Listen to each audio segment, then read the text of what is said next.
और हमारे साथ हमारे संवाददाता पीयूष तिवारी दिल्ली से हमारे साथ लाइव जुड़ चुके हैं। पीयूष, आज दूसरी बार सीसीएस की बड़ी बैठक हो रही है।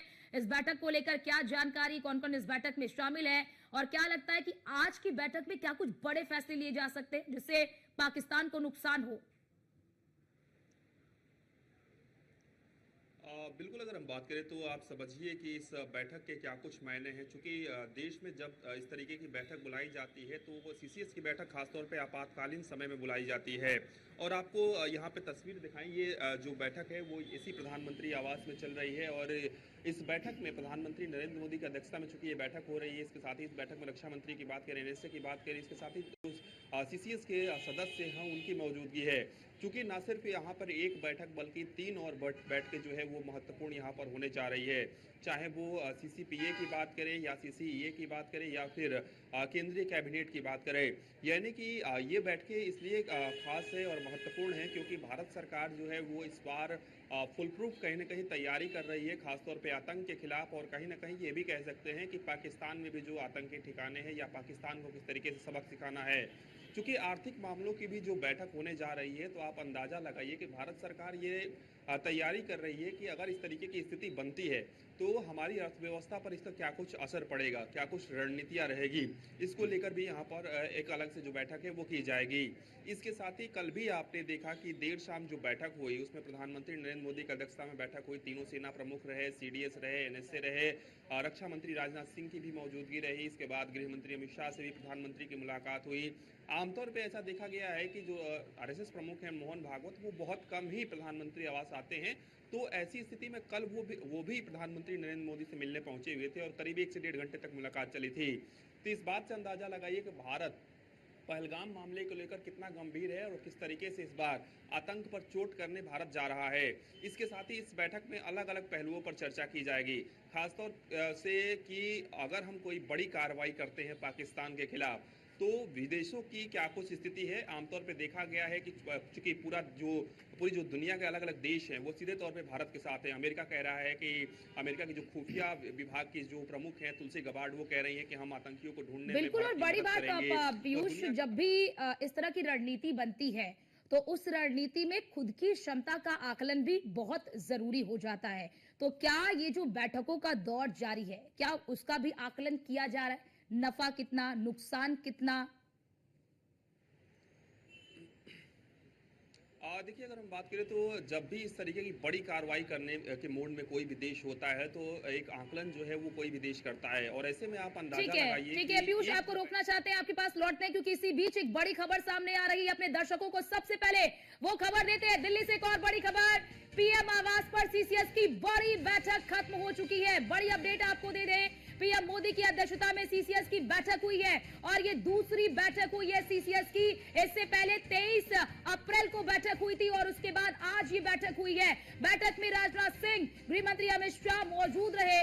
पहलगाम हमले के बाद दूसरी बार सीसीएस की ये महत्वपूर्ण बैठक हुई है। तो बड़ी जानकारी आपको दे रहे, बड़ी अपडेट। अभी हमने आपको बताया भी कि किस तरह से सीसीएस की दूसरी बार बैठक हुई और इसके बाद सीसीपीए की बैठक हुई।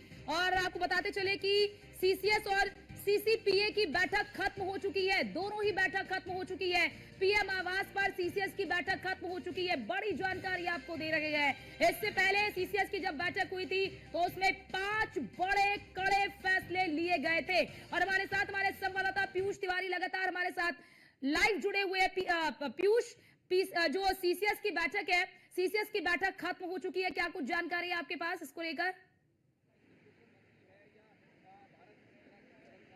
देखिए, आपको अभी तस्वीर दिखाएं कि तमाम जो काफिले की गाड़ियां हैं, चाहे वो गृह मंत्री की बात करें, रक्षा मंत्री की बात करें, एनएसए की बात करें, सबकी गाड़ियां यहां पर मौजूद हैं। और अब अभी सभी जो सीसीएस के सदस्य हैं उनकी मौजूदगी अभी प्रधानमंत्री आवास के अंदर है। चूंकि 4 महत्वपूर्ण बैठकें होने वाली थी और संभवतः ये बैठक खत्म हो गई होगी, लेकिन चूंकि अभी फिलहाल जो जानकारी मिल रही है कि अभी सभी लोग जो है वो अंदर हैं। और इसके साथ ही चूंकि बैठकों का जो दौर है वो प्रधानमंत्री आवास के अंदर लगातार बैठक कितनी देर हुई है? पीयूष, ये बैठक कितनी देर हुई है? ये सीसीएस की बैठक कितनी देर हुई है? क्योंकि इससे पहले जब बैठक हुई थी सीसीएस की तो वो 2 से 2.5 घंटे चली थी और ये बैठक कितनी देर चली? मुझे लगता है कि बहुत ही कम समय में ये बैठक खत्म हुई है सीसीएस की।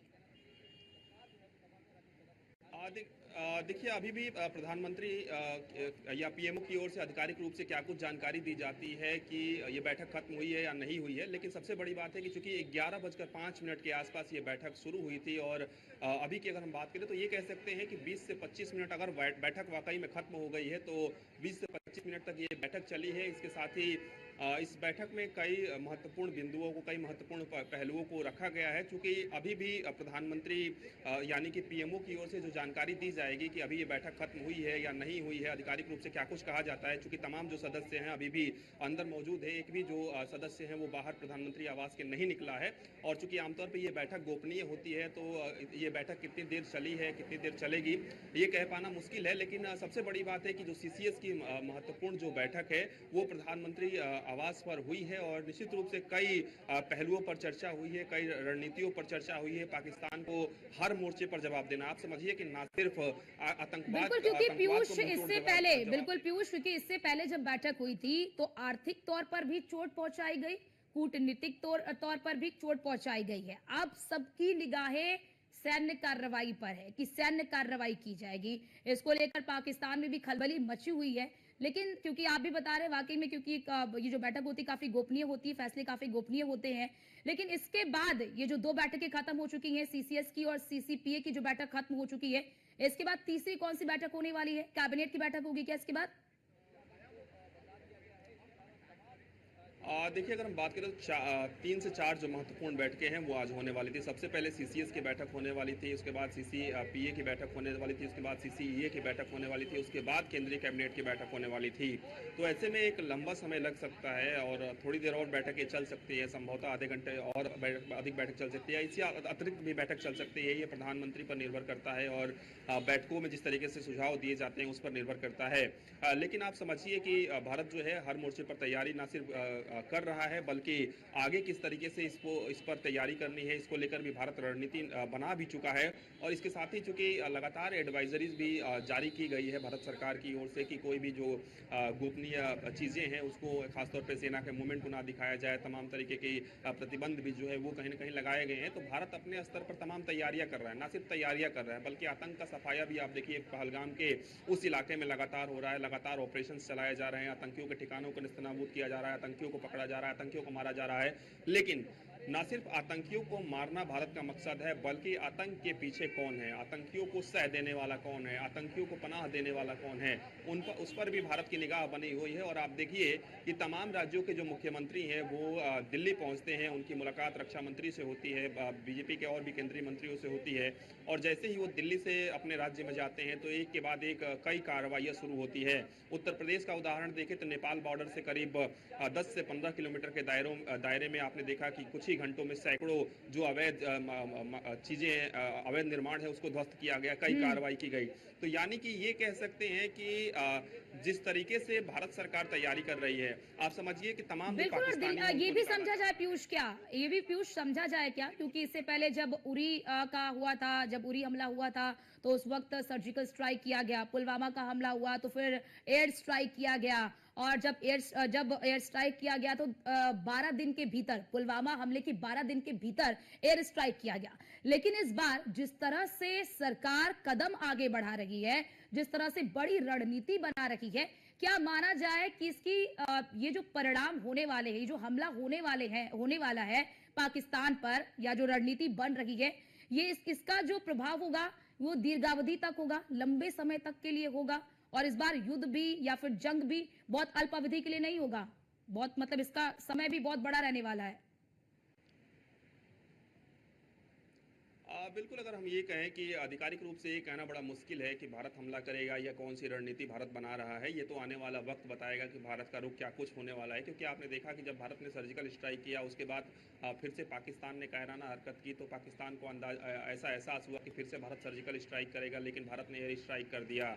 तो भारत जो है वो अपनी रणनीति किसी को नहीं बताता है, और भारत जब इस तरीके की कार्रवाई कर देता है उसके बाद दुनिया को पता चलता है कि भारत ने कार्रवाई कर दी है। इस बात से अंदाजा लगाइए कि भारत की कार्रवाई कितनी कड़ी होने जा रही है और बड़ी होने जा रही है कि जो पाकिस्तान का मंत्री है, सूचना मंत्री है, वो रात को 2 बजे प्रेस कॉन्फ्रेंस आज ही उसने किया है और उसने ये जानकारी दी है कि अगले 24 से 36 घंटे काफी महत्वपूर्ण है और भारत कुछ भी कर सकता है, यानी कि बड़ी कार्रवाई कर और सकता इससे है। भी बड़ी ये बात खुले पीयूष, खुले देखिए तौर कुछ पर देश ऐसे भी हैं जो मतलब ये भी अपील कर रहे हैं कि भारत और पाकिस्तान इस मसले का हल शांति से निकाले, कूटनीतिक तौर पर निकाले। लेकिन अब जिस तरह की परिस्थितियां पीयूष बन चुकी हैं, क्या लग रहा है क्या कि कूटनीतिक विकल्प बचा है? अब पाकिस्तान की हरकतें तो ऐसी हैं कि कूटनीतिक विकल्प तो शायद मुझे नहीं लगता कि बचा होगा, लेकिन जिस तरह से दुनिया के तमाम ऐसे देश हैं जो ये कह रहे हैं कि भारत और पाकिस्तान को कूटनीतिक हल निकालना चाहिए, तो क्या अब लग रहा है क्या उस विकल्प पर भारत सरकार सोचेगी भी? देखिए, अगर हम बात करें तो दुनिया के ऐसे देश हैं जो भारत को इस तरीके की सलाह दे रहे हैं। अब बताइए, बांग्लादेश का कोई कोई इस तरीके का अस्तित्व नहीं है। बांग्लादेश खुद भुखमरी के कगार पर है। बांग्लादेश में खुद उथल-पुथल मचा हुआ है। वो कह रहा है कि हम मध्यस्थता कराने के लिए तैयार है। उसकी कुछ औकात नहीं है। भारत ने किस तरीके से पाकिस्तान से बांग्लादेश को अलग किया। तो जिस भारत ने बांग्लादेश को बनाया, वो बांग्लादेश इस तरीके की बचकानी हरकतें कर रहा है, बचकानी बातें कर रहा है। उसकी कुछ क्षमता नहीं, औकात नहीं है। आप समझिए कि अमेरिका जैसा देश कह रहा है कि हम आतंकियों को ढूंढने में मदद करेंगे। इजराइल कह रहा है कि हम भारत के पूरी तरीके से साथ है। रूस साथ है, पूरी दुनिया साथ है भारत के साथ। और रही बात, निश्चित रूप से दुनिया के देश हमेशा से भी जब दो देशों में इस तरीके की स्थिति बनती है तो आमतौर पे दुनिया के देशों की ये मंशा होती है कि समझौता हो जाए या बातचीत से हल निकाला जाए। लेकिन आप समझिए कि एक तरफ पाकिस्तान खून बहाएगा, दूसरी तरफ भारत पानी बहाएगा, तो ये कहीं ना कहीं नहीं चलेगा। भारत जो है वो बदलता हुआ भारत है, आगे बढ़ता हुआ भारत है। और और भारत पीयूष आतंक इससे को भी बड़ी मुंहतोड़ बात, जवाब पीयूष देना जानता इससे है भी और बड़ी इस बार बात क्या, कहीं ना कहीं पीयूष वही क्या होने इससे जा भी, रहा है। पीयूष इससे भी बड़ी बात, क्योंकि देखिए हमेशा से भारत की ये नीति रही है, भारत शुरुआत से ही इस नीति पर आगे बढ़ा है कि भारत कभी भी खुद से आगे बढ़कर हमला नहीं करता है, कभी भी खुद से आगे बढ़कर युद्ध नहीं करता है।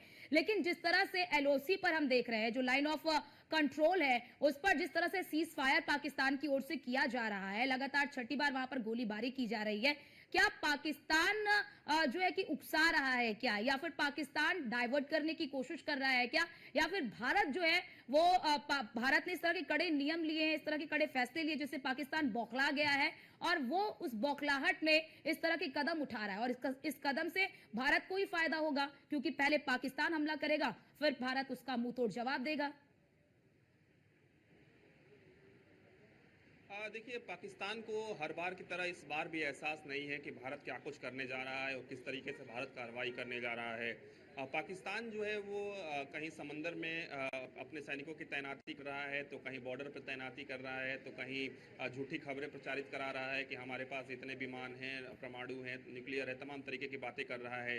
लेकिन एक बात से आप अंदाज़ा लगाइए कि भारत की जो शक्ति है, भारत की जो ताकत है, भारत ने हर बार वो दिखाया भी है, सर्जिकल स्ट्राइक के रूप में, एयर स्ट्राइक के रूप में। और इस बार की अगर हम बात करें तो आप इस बात से अंदाज़ा लगाइए कि आने वाले कुछ दिन या कुछ घंटे काफ़ी महत्वपूर्ण हैं, ना सिर्फ भारत के लिए बल्कि पाकिस्तान के लिए। क्योंकि पाकिस्तान की अगर हम बात करें तो आप समझिए कि करीब 6 से 7 हज़ार जो पाकिस्तानी जवान हैं, उसमें तमाम अधिकारी भी हैं, उन्होंने इस्तीफा दे दिया है। इस कदर वो खौफ में है, डर में है कि भारत जो है पाकिस्तान के खिलाफ कार्रवाई करता है तो ऐसे में उन्हें, यानी कि पाकिस्तानी सेना के जवानों को नुकसान ना पहुंचे। तो इस कदर डर है, खौफ है। पाकिस्तानी सेना प्रमुख जो है वो खुद खौफ में है। इस बीच कल ऑफिशियल स्टेटमेंट आया, बाकायदा नोटिफिकेशन आया कि जो पाकिस्तान का प्रधानमंत्री है उसकी तबीयत खराब हो गई है। तो इस तरीके की स्थितियां पाकिस्तान में देखने को मिल रही है कि पाकिस्तान घबराया हुआ है, डरा हुआ है। लेकिन चूंकि भारत जो है वो इस बार हर मोर्चे पर तैयारी कर चुका है। अब चूंकि प्रधानमंत्री के भी स्टेटमेंट को आपने सुना होगा कि किस बिल्कुल, तरीके से और बड़ी बात प्रधानमंत्री ये ने भी कहा बताइए कि जरा पीयूष, जो कैबिनेट की बैठक होगी इसमें क्या कुछ कोई महत्वपूर्ण प्रस्ताव भी आ सकते हैं क्या, क्योंकि जिस तरह की अब हलचलें तेज हो रही हैं, लगातार बैठकों का दौर जारी है। देखिए, अगर हम बात करें तो इस केंद्रीय कैबिनेट की बैठक की अगर हम बात करें तो जब ये बैठक थोड़ी देर में शुरू होगी तो उससे पहले जिन निर्दोषों की जान आतंकियों ने ली है उनके लिए, यानी कि उन निर्दोष लोगों के लिए एक श्रद्धांजलि जो है वो कहीं ना कहीं इस कैबिनेट की बैठक में दी जाएगी। उन्हें याद किया जाएगा और भगवान से प्रार्थना की जाएगी। और चूंकि जो फैसले सीसीएस की बैठक में लिए गए हैं, अगर भारत सरकार की ओर से आधिकारिक रूप से जानकारी दी जाती है तो संभवतः 3 बजे के आसपास जानकारी भी दी जा सकती है। हालांकि आमतौर पे आपने देखा होगा कि जब भी इस तरीके की गोपनीय बैठक होती है तो जो बड़े फैसले लिए जाते हैं, आमतौर पे जो वैश्विक स्तर पर जो फैसले लिए जाते हैं उसकी तो जानकारी दे दी जाती है कि हमने पानी रोकने का फैसला किया है, हमने पाकिस्तानियों को बाहर करने का फैसला किया है। लेकिन जो रक्षा से जुड़ा हुआ विषय होता है, जो सैन्य कार्रवाई से जुड़ा हुआ विषय होता है, उस पर जो भारत सरकार है वो किसी भी तरीके से ब्रीफ नहीं करती है और आमतौर पर ये देश के सुरक्षा से जुड़ा हुआ मसला होता है और करना भी नहीं चाहिए। लेकिन ये जो 4 बैठकें हैं वो काफी महत्वपूर्ण है और सबसे बड़ी बात है कि इस बार भारत चुप नहीं रहेगा। इस बात से अंदाजा लगाइए कि किसी भी तरीके से, चाहे वो प्रधानमंत्री के बयान को देख लीजिए कि समय सीमित है, लक्ष्य बड़े हैं। इसके साथ ही कल आपने देखा कि जब तीनों सेना प्रमुखों के साथ, सीडीएस के साथ और एनएसए अजीत डोभाल के साथ बैठक हुई तो एक स्टेटमेंट भारत सरकार की ओर से जारी किया गया और कहा गया कि सेना जो है वो समय तय करे, लक्ष्य तय करे और तरीका तय करे।